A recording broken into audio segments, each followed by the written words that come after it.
Bon alors aujourd'hui c'est un jour on va dire un peu spécial, c'est que ça fait déjà plusieurs semaines, voire même plusieurs mois qu'on cherche un véhicule.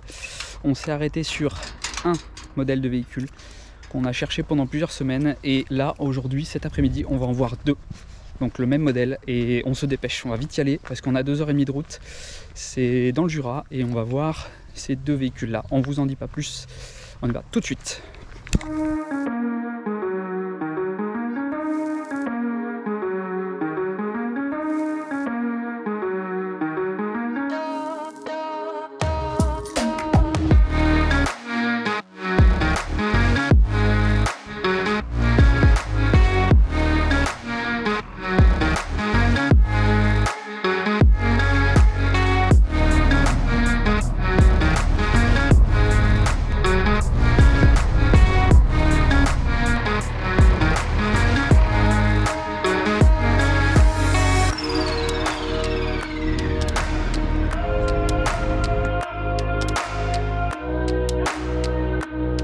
Alors ouais c'est ouf, carrément un bus de 12 mètres de long, de 2 mètres 55 de large, de 3 mètres 60 de haut, c'est complètement ouf, mais il fallait bien ça comme je disais et franchement on regrette pas du tout.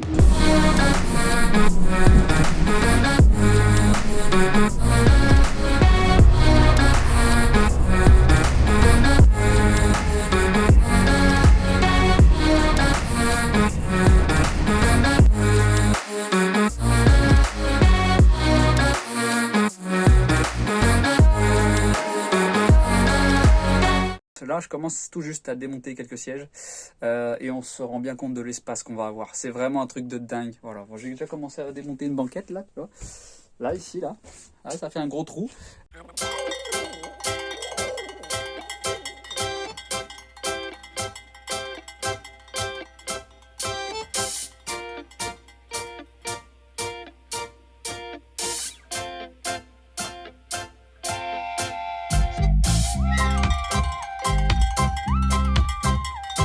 Bon ça y est, on y est. Tu t'es vite sauvé toi. Oui. Tu veux pas être filmé? Non. On a enlevé la quasi-totalité des sièges. On a gardé que les sièges de devant. Donc on a gardé 3 banquettes. Les 3 banquettes en fait avec les ceintures 3 points. Donc les 2 banquettes de l'avant et les 2 banquettes qui étaient juste ici. Devant la porte en fait. Elles ont aussi des ceintures 3 points. On l'a passé à l'avant. Ce qui ferait qu'on aurait 6 places. Plus le conducteur, plus le siège guide. Donc 8 places carte grise. Pour le moment, c'est notre idée. Donc, de découverte en découverte, je passe sur les petits détails.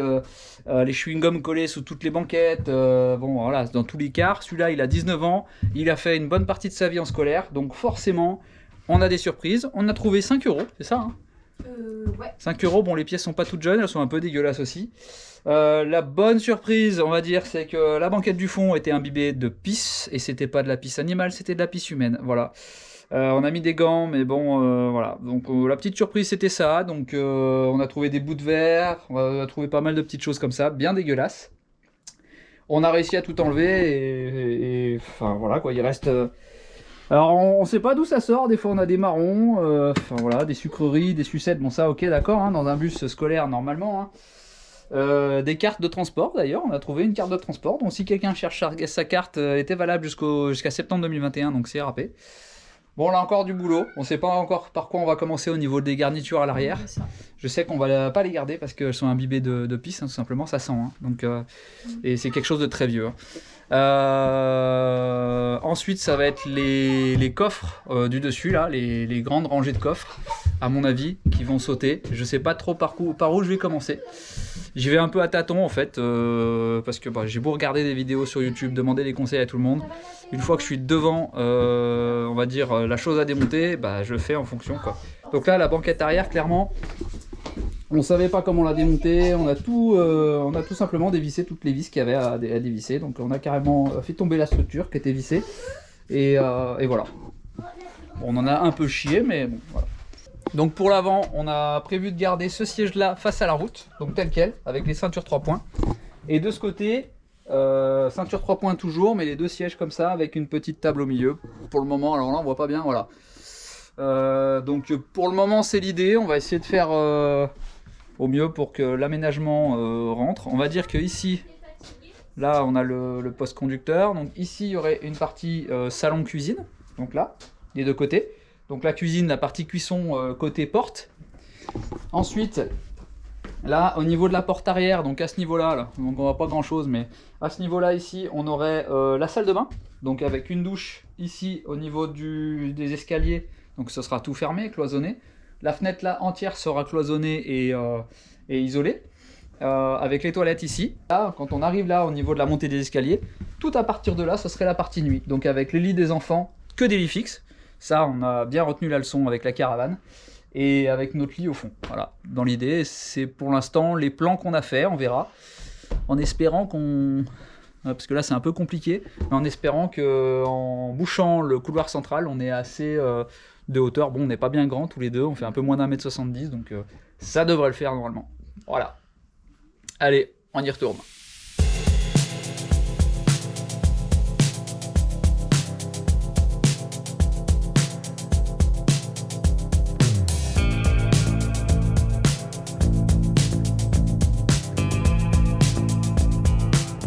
On est de retour pour cette deuxième journée de travaux. Ça fait seulement 2 jours qu'on l'a et on va déjà s'attaquer à enlever des garnitures. Peut-être regarder comment se démontent les coffres au-dessus. Et il y a une grosse étape, ça va être le nettoyage de la banquette arrière là. De belles surprises comme je disais tout à l'heure. Donc gros nettoyage, on n'a que de la javel malheureusement, on n'a rien d'autre. On n'a pas de produit assez agressif pour enlever tout ça, mais bon, on verra bien.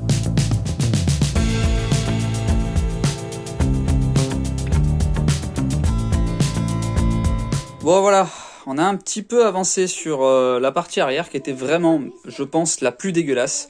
Donc ici on avait un mélange je sais pas, de poussière qui datait de 19 ans, donc on a encore un peu des restes là. Et des paquets de bonbons, enfin tout ce que vous voulez qui peut faire 19 ans de quart et en partie scolaire. J'ai commencé à démonter les garnitures sur les côtés. Donc là, bon là ça se barre, hein, c'est logique, regardez, avec le temps. Même si vous y collez bien, hop, ça se casse tout la gueule. Même une bonne isolation, enfin soi-disant. Donc là, ce qui commence à me faire peur, c'est ça là. C'est ces tuyaux là qui remontent là. Donc je vais regarder ce que c'est, si c'est des tuyaux de clim ou les tuyaux d'échauffage, j'en sais rien pour le moment.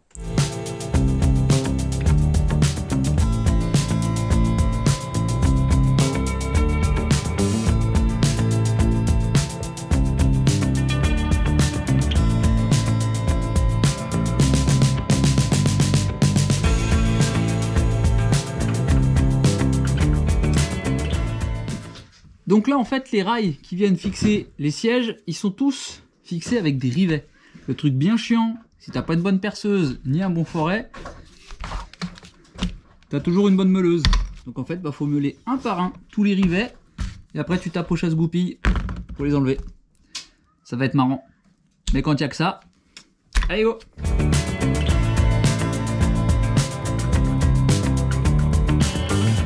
Bon là on a quand même pas mal avancé, en plus j'ai eu le coup de main du beau-frère, donc on était 3 et voilà on a déjà enlevé toute la partie là-bas au fond là, des coffres supérieurs, donc c'est une vraie merde.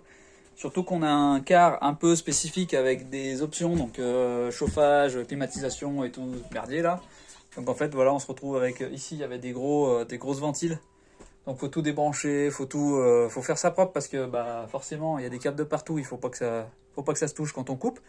Il y avait des néons de partout ici, pareil là-haut, là. Enfin là, il y a des néons de partout. Enfin, c'est une vraie merde, c'est une vraie merde. Voilà, donc on a avancé un petit peu. J'ai réussi à faire péter un bout de rail ici, là, pour voir comment ça se démontait. Enfin voilà, ça avance petit à petit. Là, on est revenu à la tôle au niveau du plafond ici, sur cette partie-là. Voilà, ça avance un peu. Derrière, c'est pratiquement à nu, donc voilà. Il reste encore du taf, mais on voit un petit peu plus déjà la tôle. C'est déjà bien. Bon, en gros, pour expliquer un peu, ici, là, on a des caches en plastique. Il faut les enlever un par un, donc tous là. Il y a des vis derrière, à la con, qui sont difficilement accessibles. Ça permet de laisser apparaître une partie, une patte métallique qui est là, qui est fixée avec deux gros boulons carrément au châssis supérieur. Et en fait, en enlevant tout ça, on arrive à enlever la deuxième partie. Donc cette partie-là, de là jusqu'à ici. Et la seconde partie, en fait, bah, c'est ça. C'est la partie où il y a la clim les chauffages. Donc là, on voit les tuyaux passer. Et ça, c'est tout à la disqueuse et à la scie sabre. Voilà, donc là, on voit la différence. Voilà, donc on peut démonter cette partie avec juste des vis. Ça se tombe assez facilement, mais il y a cette partie-là qui va être vraiment merdique. Bon, quand ça veut pas, ça veut pas. La GoPro, elle a bugué, donc du coup, je suis obligé de finir au téléphone. Donc voilà, déjà une remorque de rempli. Et il y en a encore un bon paquet à l'intérieur. Mais déjà, là, il y a une bonne partie des plastiques que j'ai retiré. Donc voilà, ça fait un peu de vide déjà là. Voilà. Il y aura du tri à faire au niveau des métaux. Donc là par terre, il y aura du tri. Là tout ça c'est des appareils électriques, enfin électriques, avec des câbles électriques. Donc il faudra trier aussi les parties plastiques, des parties, bon il y a des ampoules, il y a des boutons, il y a plein de choses comme ça. Donc il faudra faire un tri. Donc ça va prendre énormément de temps. On a des gros rails aussi qui sont là en bas, là, enfin on voit pas bien, mais là en alu, avec les rails des fixations des sièges que je vais enlever après. Donc ça va être du boulot, ça va être vraiment du taf. Malheureusement, je pourrais pas tout filmer en détail parce que bah, ma GoPro, elle fait que de me lâcher et ça m'emmerde un peu.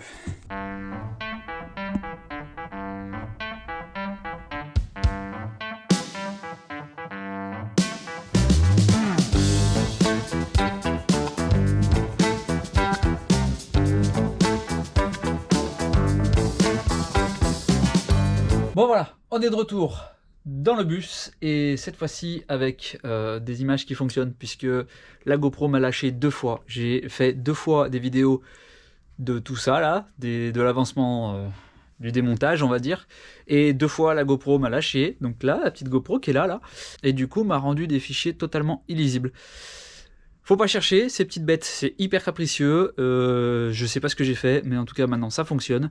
Ça me fait des fichiers que je peux regarder, que je peux vous partager, et c'est ça le plus important. Bon, alors, on va parler de l'avancée des travaux, mais je crois qu'on n'y voit pas grand chose, donc je vais vite aller mettre la lumière. Bon, on y voit un petit peu mieux maintenant. Donc on a pu démonter tous les coffres supérieurs, donc c'était pas franchement le truc le plus facile. J'aurais bien voulu expliquer un petit peu comment on a fait, mais le problème c'est que bah, j'ai filmé et la GoPro a merdé. Donc du coup, il n'y aura pas beaucoup d'explications sur bah, comment on a démonté. Donc ce qu'on a fait, c'est qu'on a dévissé tout simplement bah, toutes les vis qui étaient apparentes. À chaque fois qu'on avait une vis qu'on voyait et que bah, qu'on découvrait derrière, on la dévissait. Et au final, bah, on a réussi à démonter tous les coffres supérieurs. Et maintenant, il nous reste les parties où il y a la clim et le chauffage. Donc le chauffage est ici. Donc c'est 2 tuyaux ici de chaque côté. Et la clim, elle est à l'intérieur de ces gros coffres là. Donc ça va être le plus compliqué je pense, puisque là tous ces coffres là sont soudés. C'est pas des trucs qu'on peut dévisser, c'est tout soudé, donc faut tout y aller à la disqueuse. Alors je sais pas si je vais prendre une disqueuse, une grignoteuse ou une scie sabre. Apparemment la scie sabre c'est ce qu'il y a de mieux pour faire les découpes, on va dire au niveau confort, parce que du coup ça va plus vite, mais il y a le risque que la lame elle tape dans la carrosserie au-dessus. Ça j'y avais pas pensé et c'est un abonné qui me l'a dit en message. Donc la grignoteuse c'est bien, mais le problème c'est que bah, ça coûte un petit peu d'argent et c'est pas le mieux si on compte pas s'en servir. Donc même en location c'est pas, on va dire économiquement, la meilleure des solutions. Je pense que je vais y aller à la disqueuse parce que je l'ai déjà. J'ai juste à acheter des disques et bon je vais galérer mais ça va me faire les bras puis c'est tout quoi. Donc tout à la disqueuse avec des conseils qu'on m'a donné. Pareil pour les tuyaux de chauffage, tout à la disqueuse. Et pour la clim, bah on verra. Donc ce qu'il faut savoir apparemment, c'est qu'au niveau des tuyaux de chauffage, on m'a donné le conseil, c'est de vider totalement le liquide de refroidissement du moteur. Ça me fait un peu peur, mais bon, bah comme le reste, on va y arriver. Bon voilà, donc je vais arrêter là parce que j'ai pas le meilleur des éclairages et puis on voit pas grand chose. Mais du coup, voilà l'avancée un petit peu des travaux. Les sièges ont été retirés, les coffres hauts ont été retirés. Alors la partie haute ici, tous les caches et l'isolation ont été retirés pour le moment. Il reste encore quelques bouts de polystyrène. Le plus chiant honnêtement, je crois que ça va être la découpe des parties hautes et la partie moteur en fait. Débrancher le système de refroidissement pour pouvoir virer le chauffage. Pareil pour la pompe hydraulique pour faire tourner le groupe de clim. Il faut que je vois cette histoire de courroie pour retirer les courroies, parce que la clim on va la supprimer, et ça c'est pas quelque chose que je connais, donc j'essaye de me renseigner à droite à gauche. D'ailleurs, si tu as des conseils, n'hésite pas à les mettre dans les commentaires en bas. Pareil, tu peux nous en donner aussi sur Facebook et sur Instagram, et pour éviter que je fasse des conneries. Quoique après, si je fais pas de conneries, je fais pas de vidéo, c'est pas drôle. Voilà, en gros on est vendredi, on l'a eu vendredi dernier, oui là au moment où je tourne cette vidéo c'est vendredi, voilà. On l'a eu vendredi dernier, le bus en une semaine, on a malheureusement pas pu avancer plus que ça, mais bon il y a le boulot la semaine, et enfin je pense qu'on a quand même pas trop mal avancé. Et ce qu'il faut savoir c'est que ce qui nous ralentit aussi surtout, c'est pas seulement le boulot la semaine, c'est aussi les déchets, parce que là clairement là je peux pas continuer à bosser, il y a tout ça. Sachant que la remorque là, dehors là, elle est déjà pleine, et que j'ai pas pu aller à la déchetterie. Donc c'est une remorque de plastique. Pour la ferraille, ça va pas être à la déchetterie. Pour le cuivre non plus. Pour les appareils électriques que je vais voir, il y a peut-être quelqu'un qui va récupérer des éclairages, des ampoules, des trucs comme ça. Il y a du boulot, clairement. On n'est même pas à 1/5 de ce qu'on doit faire, mais on avance, et c'est le plus important. Donc voilà, c'est une vidéo un peu bizarre, avec des loupés au niveau de la caméra, hein, forcément. Bah tant pis, hein, on s'y reprendra mieux la prochaine fois, puis je saurai qu'il faudra sécuriser avec un appareil comme je faisais avant. Je pense que pour la suite, on va essayer de faire ça plus proprement, et on va essayer d'expliquer un petit peu toutes les étapes, parce que pour cette étape-là, le démontage, on s'est un peu loupé. Bon bah, hein, la faute à la caméra, je le redis, mais c'est super chiant ces petites bêtes. Comme quoi, il suffit pas de grand chose des fois. Il y en a certains qui se contentent du téléphone. C'est peut-être pas aussi propre, mais bah au moins il y a tout, c'est pas plus mal. Donc nous, on se retrouve très vite, ou je sais pas, enfin on se retrouve bientôt pour une prochaine vidéo de la suite des travaux. Alors oui, on lui a déjà donné un nom à ce petit bus, et je sais pas si on va vous le dire tout de suite. Non, je vais attendre qu'il y ait Olivia pour vous le dire. Bon, c'est tout pour cette vidéo. On se dit à plus dans le bus. Là, je peux le dire, hein. Dédicace à Greg. Mais bon, t'as plus de bus, donc je peux le dire maintenant. Pour la prochaine, on essaiera de donner un peu plus d'explications, donner plus de détails et de tout filmer correctement, même si c'est très compliqué de gérer la vidéo, les travaux, et de pas se prendre les pattes dans tout ce qui traîne par terre, forcément. Bon, voilà. Allez, ciao!